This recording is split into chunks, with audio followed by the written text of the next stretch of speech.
Hello, good morning, everyone. I'd like to conclude this session today and illustrate some of the principles that I've been describing into a concrete project. We have a relatively large project, and the topic is on streamlining and reprogramming bacterial catalysts, production of fine chemicals, and with an outlook to some medical applications. So I'm based at the Helmholtz Infection Center Research Center in Germany.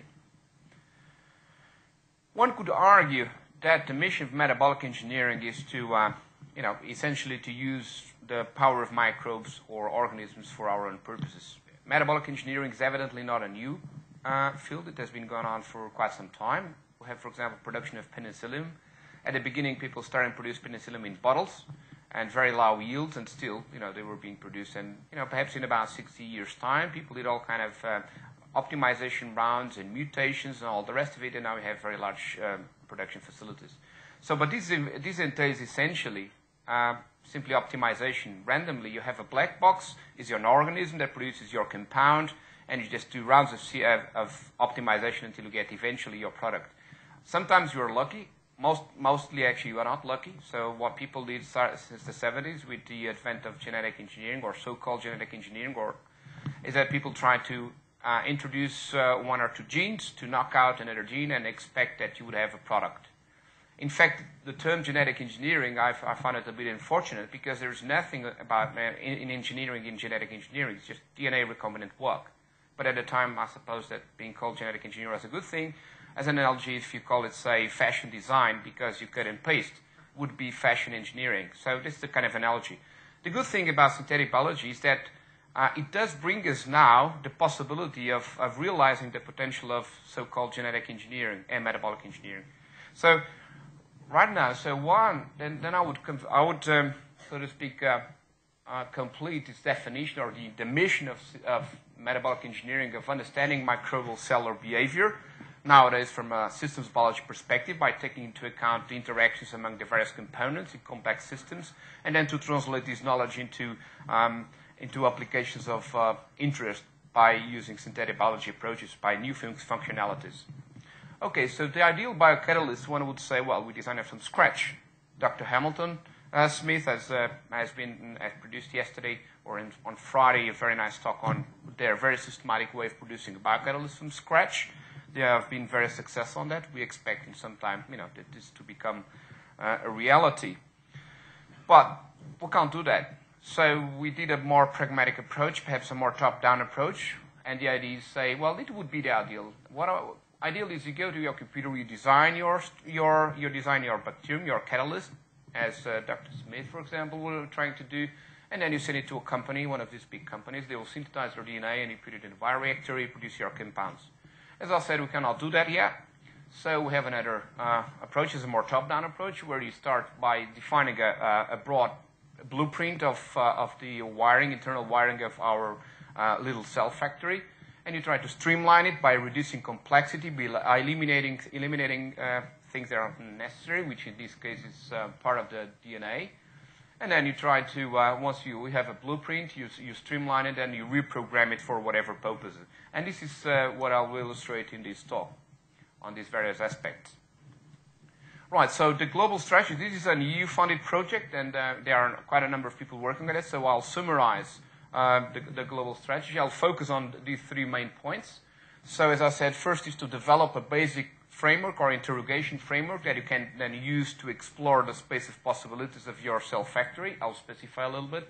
Then you streamline your system. You simplify, because there's one thing that engineers like is to have simple systems, because complicated systems, simple systems are already complicated enough. And the other one is then to engineer different genetic circuits to reprogram your system. So what is our bacterial cell factory? In this case, it's a bacterium called Pseudomonas putrid. It's a sol bacterium. It has a number of properties that makes it useful as cell factory. It's extraordinarily metabolically versatile. It's resistant to solvents, to a number of stresses. It's a certified biosafety strain, which is not unimportant for a number of applications. It's a very good host for heterologous expression, and there are a number of applications being shown out there. So it's being very versatile means that if you are able to take this organism and tailor it to your particular needs, that this for us would be a good successful cell factories. Okay, so part one is on terms of metabolic blueprint. We'll try to get a blueprint of our organism, like this little cell factory, which is in fact is a daily factory, but it is a cell, and you could imagine that what you want to do is to find out what is the wiring, and the solid lines represent pipes, for example, between reactors and between parts of your factory, and then the dashed lines represent electronic connections, which you could see as an analogy to electronic regulation. Right, so what this is basically the framework that you want. So the first thing you do is you sequence your organism, which we did some years ago, and you try to find out the metabolic blueprint in this case. And this is what you get. So if you sequence your organism, this is what you get. It's interesting. And this is another thing that you get. And it's very nice. It's a very long list of cryptic names, and these correspond to genes. And in fact, this is just the good part of it, because at least half of it you don't know what they mean. So this is suppose that you go to IKEA. For those who know what IKEA is, it's a big Swedish company where you can buy your cupboards and tables in a box. You come home, you assemble it. So, and usually these, for those that know these systems, you come home with your box and you want to set up your cupboard, and they have two lists. One is the list of the parts, all the bolts and nuts and the planks, and the other one is an instruction how you assemble the whole thing. Well, when you sequence one organism, what you do is, in fact, is to deconstruct this organism into its parts. So, in fact, the sequence of an organism gives you the list of all the parts. The problem here is that at least half of the parts you have no idea what they mean, because they are hypothetical genes, conserved hypothetical, and so forth. And there is no instruction book. Therefore, if you have a genome, how can you actually reconstruct one organism if you don't know half of the parts and you have no instruction book? So that's one of the missions, so to speak, of systems biology, in trying to provide a framework that you can use for that. Okay, so this is more or less what the idea is. Just yeah. So okay, what I just said. So we have your genome, you sequence it, and you have a very big puzzle, and eventually you'll hope to succeed in putting the thing together. So one of the processes we use to have a broad framework, or at least a rough one, is using constraint-based models that are relatively large models that you decompose a network into smallest functional entities. It's based actually on second matter coefficients, and it's only a steady-state description, so it has a number of limitations. The good thing about these kind of models, constraint-based models, is that they allow you to look at the whole scale of the network in an organism. Because if you have about 1,000 reactions, if you have all the differential equations with all the parameters, you come to an exponential number of parameters that you can't simply measure experimentally. So people are trying to use other kind of approaches, such as constraint-based models, to simplify a system. The very short description. So you have your genes, that very big list I showed. And these genes transform into a function, a protein function, either in combination or alone. And if you have a small network, you have A, B, C. And you have fluxes, which is A going to be its number of molecules per unit of time, per unit of volume. Okay, so essentially what you have is an stoichiometric matrix, because they are all balanced, all the reactions, and you have essentially zeros and some number which is a stoichiometric coefficient. For such a small network, you don't need a matrix for that. You don't need that. But if you have 1,000, then it's a convenient way of solving this. So essentially what you do is it's a linear optimization problem, because it's an undetermined system. So you develop a model. What you have in the end is something like this. This is a model for Pseudomonas butyrate. In fact, for you, perhaps it just looks like a normal metabolic map. While in reality, it's not only a metabolic map, because it doesn't tell you only what is connected to what, but actually it allows you to calculate what are the flux distributions of all compounds that come into the cell.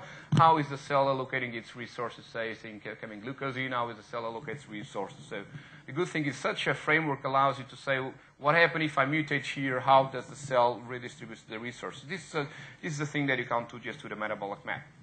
So that was an interesting thing. So that's the first thing we did, is having an interrogation framework of our cellular factory. Still a rough one, because we can't calculate any dynamics with these models, but it gives you the space of possibilities of these organs. Right? Okay, so we used, for example, this is an example on how you use these models, in fact, to re-annotate your genome, and actually to find out some of the genes that you don't know what they do. You find out, okay, there are parts missing. When you analyze it, you say, this is missing. And then by using let's say a very focused approach, you try to find out what the genes are. We actually made in our model, we could find 36 re-annotations of metabolic genes, which is important, because then it means that you are able to complete certain metabolic pathways. And then what the other thing we do is, for example, we then compare to, are you able to predict lethal mutations, whether or properties like auxotrophy, for example. That's what we did. We set out a number of mutants. We created about 60 mutants there, and they were not supposed to grow on acetate, and we tested whether our model, were they able to grow or not. And we had a fairly good agreement. I mean, it's still a relatively small number. We did this as well for other organisms for a complete mutant library of the 6,000 genes, and we find a good agreement. This is just to show what kind of possibilities you have with these kind of models. Okay, so then we wanted to compare this with one model is just representation of reality, so we want to see whether, you know, that somehow represents reality indeed. So you compare with your experiment, so you run this organism, which is our cell factory, into a bioreactor, and you measure, you calculate, so you have these 1,000 reactions, you calculate them all together, and you try to have your cell growing. And then this is more or less what is said, a computation, and here's a continuous culture. And what you have is then you measure a number of parameters, and you see there's a rough agreement between your predictions and the computation. But in reality, you don't need to have 1,000 equations to have these results. You could actually use one equation here. That's what, let's say, engineers have been doing for the last 70 years. But still, it's a black box. It just tells you what gets in and what gets out. You don't know how they redistribute their resources internally, and that's what you want to have if you are to explore one cell factory. So what you want to know is, say, if glucose comes in, how it's to redistribute their flux. And what we did is we looked at C13 data, so we labeled glucose. You put glucose into your medium, and you see how they redistribute the fluxes. This represents the pentose-phosphate pathway, and what I want to show here is that the greens are the experiments, so labeled glucose, and the reds are simulations. And what I want you to see here is just look at reds and greens, and there is a fairly degree of agreement between reds and greens. Not always. For example, here, the reds, it's that the model predicts that they should be energetically more favorable to take this part, and yet the cell doesn't take this part. Or, for example, that, and in many other cases, you have a fairly good agreement. You have, for example, here for the TCA cycle, about the same thing. And, for example, here we make predictions. The model says, well, for the cell, it's more efficient to use the glycolate shunt, and it doesn't. So this already tells you that there are things that either the model is not correct or the cell is acting differently, so it helps you on generating hypotheses. This is one of the very important things, I believe, of models, to help you to generate new hypotheses that you want to test. So this was to validate our model, to have our interrogation framework, and then you want to use it. That's the reason you model is not just to show that you are able to represent reality, but in reality, we use it to generate hypotheses for applications for our cell factors. So what we did, we applied this to polyhydroxybutyrate production. These are polymers of medical and other biotechnology interest. So what we did is to predict different scenarios by doing combinations of mutations and seed sources, whether you are able to produce your compound. So this is a proxy. Acetyl-CoA is just a proxy for the compound we want, and this is the growth. So the ideal biocatalyst is one that doesn't grow at all, or grow very minimally once you have enough biomass, and then you stop growing and you use all the resources just to produce your compound. And that's what we're trying to optimize this for. And these different colors represent the different mutational strategies that you can do with each model. So now what you see, for example, in this case, the orange one, what you see is that the cell grows a lot and produces relatively little of your stuff. Whereas the green one grows very little and produces a lot. So it means that the resource allocation is optimally. Okay, we tested this in the lab, and it was such a good mutant that it grew so little that we could not check whether they really produced a lot. So this is a small limitation. But nevertheless, it already shows us that we are in an interesting way to go. Okay, so this is an example. They say you have glucose here. This is a small representation of the cell. So this means this is proportional to the fluxes. And what I want to have is this. So this is one of the key steps. And you have, say, mutational strategies. And then you can see that you change the errors. And you have those start to be unused if you use different seed sources, and you start producing your compound. So these are the kind of things you play around. So this is in a collaboration with another group. What we did is not only produce a lot of your compound, but you want to tailor the compound you produce. That is, in this case of polymers, you want actually to have medium chain compounds, and this depends on the seed source you use and the mutations you have. And then you can do all kind of in silico mutations and combinations that you can test in the lab. And here this represents all kind of seed sources that you use, and this represents the different compounds, the different medium chain compounds that you want to have. So these models help you to generate in silico hypotheses. Okay, this was just a part of the getting a blueprint. And this is all very nice, but the truth is, since we don't know most of the genes there, we have these fancy models, but they represent only a small part of the network. So you make all kind of predictions, but if half of it you don't know, it means they have so much noise that you may render your models useless. So that was one of the arguments to engage in a streamlining process. So what we wanted to do is reduce complexity, and in this case, the complexity is all kind of regulatory loops that you have there. They have no idea how they are connected to our networks. So what we did is to start eliminating genes. And the way we do it is that we use a different process for that. So, and this is what I'm telling you shortly. So just a full background. So we want to do this automatically. So we don't want to do one by one, but we want to let the cell eliminate the cells they don't need under a certain pressure. So what we want to do is, in fact, accelerate evolution. So we checked whether that would be possible at all. So we plot here a genome size of a number of genomes, including free living organisms, and here the 16S, the GC count of the 16S of these organisms. And what we find out is just a correlation here. But a correlation here is important because if you translate using another model that we applied into time, this is a time scale and this is a genome size. For example, this is an ancestor of mitochondria, just for the sake of illustration. And what you see that this ancestor was between 3 and 5 megabases. Using this model, what you see is that, in fact, they lost their genomes in an exponential decay manner. So it tells you, in fact, that their genomes, once there is an endosymbiotic event, there is an external pressure that makes you lose your genome, because that's what happens in an endosymbiotic event. Cells start shedding away things they don't need, for example, synthesis of amino acids. That tells you this is possible. The only problem is this is about 2,000 million years, so we don't have that much time. But tells you that if you find ways of accelerating this process, you may achieve what we want. Okay, so these are the implications that the genome loss occurs at the early stage of evolution. And then it helps you then to dissect the functional networks as they lose their genome. So we are doing this experimentally using global transposon mutagenesis and a number of other processes, and as well as site-directed. So the idea is essentially so if you have a cell with a large genome, but it's in a bioreactor, the only producing your compound you want, you don't need many of the genes there. So these are the ones that we eliminate.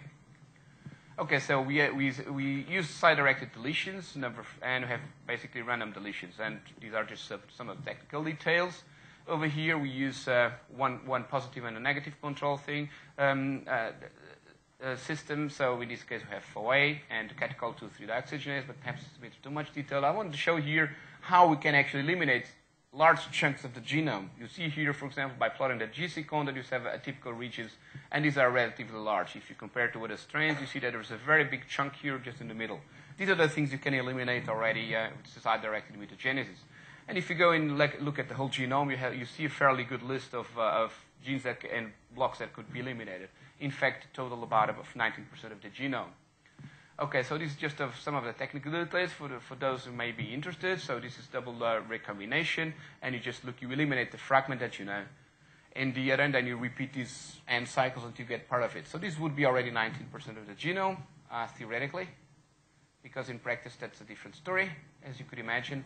And this is on the random transposon recombination, where in fact we use transposon, so you don't know what you eliminate. You may eliminate small chunks or large chunks, and you just can't see it in the end what have you eliminated. And again, you repeat these stereo cycles, and you have also another process which is on multi-transposon recombination, where you combine different transposon mutants at the same time, because we don't have 2,000 million years to get this, so we have to hurry up with that.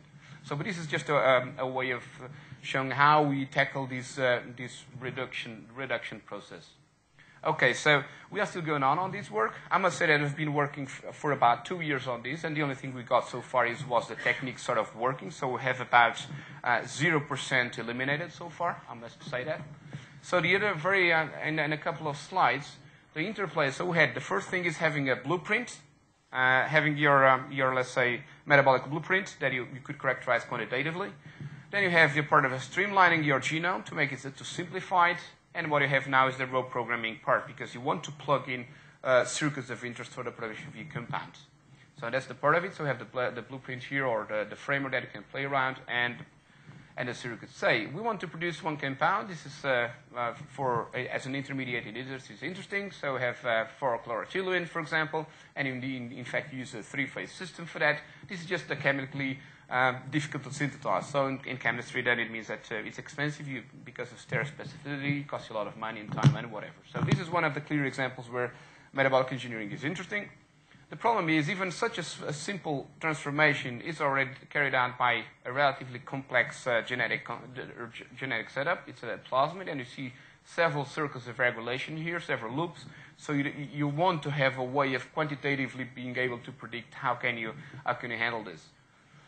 See, for example, I have this particular compound here, and then this compound is only, say in this case, tackled by this part of by the products of these genes. If there is, for example, integration of factor sigma 54, and this is related to not to the plasmid itself, but with the let's say the redox as a cell and how the interaction with the host genome. Okay, so this is our circuit, genetic circuit, and this is the logic gate circuit that we have been seen a lot of talks on that. So the reason we wanted to transform is to convert this genetic circuit into a logic so that we can actually handle computationally this connection to the blueprint developed. So this is again the representation. This compound here to be tackled, you need these two, and this is what it represents here in the logic circuit. It means red means non-active, and green means active. So if you have your compound, in fact, having the compound alone, you need to have the two, or so to speak, a complex AND gate to have your compound working there. And Caroline Lam yesterday in the session C did present some more details of these modeling approaches. And these are some of the simulation examples. So this is not a binary. In fact, this is not just a binary model, but it's in fact a set of differential equations there, because you want really to look at transfer functions, because this is really what you want to work out now in the end. And these are some of the predictions, for example, just growth or a part of the premotor activity, and that is the comparison between experiments that you measure along time and your prediction of one very small part of the system. So this is one of the very small parts of the system, and for that you develop this kind of, let's say, more complex model, and you see already they have many, many parameters there, so you may try to have another little solution for that. And the only thing I wanted to mention here is that you can use this kind of analysis to actually test your systems and see, for example, for different concentrations, the promoted activity, and how the dynamics of the system. And this is only a very small part of the system. So you put all this together in your circuit, and you are able to deconstruct your circuit in that, let's say, in that individual loops. So that you can swap them around, you can combine them with other loops, and you can possibly redesign your circuit for production of other compounds. So this is a little bit the idea. This is how the project is running. So it's each one of these parts has quite some history behind it, but I wanted to give you an overview on how we go with the system now when you tailor one particular system as a cell factory. So the long-term perspective, and that's in fact something we work on, is working, for example, on reprogramming cells. For instance, for the delivery of therapeutic compounds. That is in fact a picture from Chris Voigt from some years ago. But it does represent, one, you have your input, you have your chassis. That's the chassis, for example, we showed before. And you have our outputs. That could be a number of things. Could be, in our case, was production of fine chemicals. Or it could be to, for example, eat malignant cells or invade tumor cells. And this is, for example, some of the experiments we've done in our lab. We had some mice. We have mice here, and we developed a tumor mouse model. So these are tumors here. So mice actually live quite happily, if you could say so, with a tumor there. And it's not affecting them, so for the rest, they are healthy. And what you do is you inject your cells there, and the cells at the beginning, they go there, they go to the liver, and it's cleared in the blood. But a long time, so this is 30 minutes, 24 hours, 36 to 48, what you see is that the cells accumulate all around the tumor here.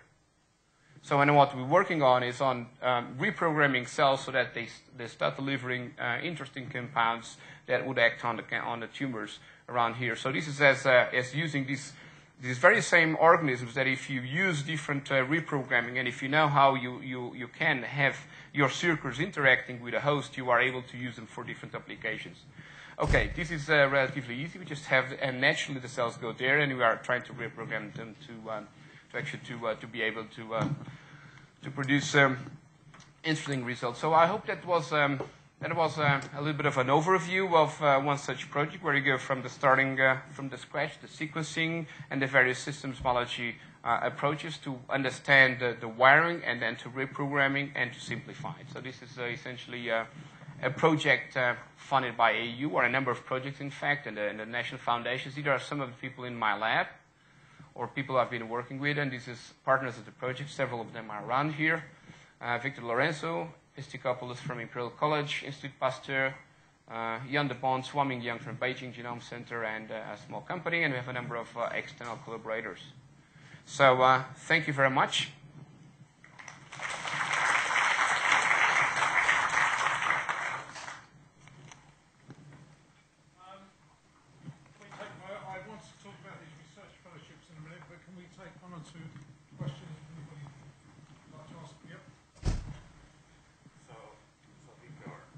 In this minimization of Pseudomonas, I don't know how far you got, you didn't exactly mention it, but are you finding that as you delete more and more of the chromosome, you're losing robustness of the chassis, that Certainly, it's not growing as well? Sure. But well, wouldn't no. this be counterproductive as far as using it to make it as a chemical factory where you have to ferment it? I mean, if your growth rate suffers, isn't that counterproductive? In fact, the system we have is we have a fitness criteria. Say, as you eliminate, they still have to grow at the same rates and still have to produce the compound we want. So this is from the outset to have this criteria. So if they don't grow as fast when you do a random elimination, then we want to use it. So it means that they only lose the things they don't need. For example, say EUV resistance. They don't need it if they are in a reactor. Certainly, the downsides of this, I mean, the good thing is that you simplify to get rid of things they don't need. But the reason these bacteria have all these genetic components is because they are happy to live in different environments and being robust, as you say. So you do lose robustness, but then what you gain is knowledge, and you can focus on one organism under different conditions. You could imagine conceptually that you can't do this for all, let's say, class of compounds you want to do, but you could imagine as the field develops that at some point you could have, say, a company developing tailored microorganisms. If you can automate all the minimization procedures for a class of compounds, you just need them for this class of compounds. You don't need to do it for the rest. So, yeah, that's the concept. So, I was interested with your computational reannotation. When you reannotated those things, did you verify the reannotations biochemically, or? Oh yeah, well, in some cases because we are in a network with a number of people working experimental. So some of them we did it ourselves. Many of them we just check with people that actually work on that. And in some cases we don't know yet if it's true. But the thing is, for example, the way we get to finding out these dairy gaps there is because the cells, for example, don't grow, or one particular reaction that we tested experimental, the reaction is being carried out, but we can't find the gene. So then we start to focus on, okay, we need to find this gene. We don't always find them, but it does help in getting some better reannotations. Yeah, it just helps you on focusing. It's not magic, but it helps you on focusing. Just one short thing. I have about 8 positions for this kind of project, so I forgot to tell, but if you or any of your collaborators would like to work on, explore these, just please look at our website. Because somehow it seems difficult to fill 8 positions. I wonder why. Well, yeah.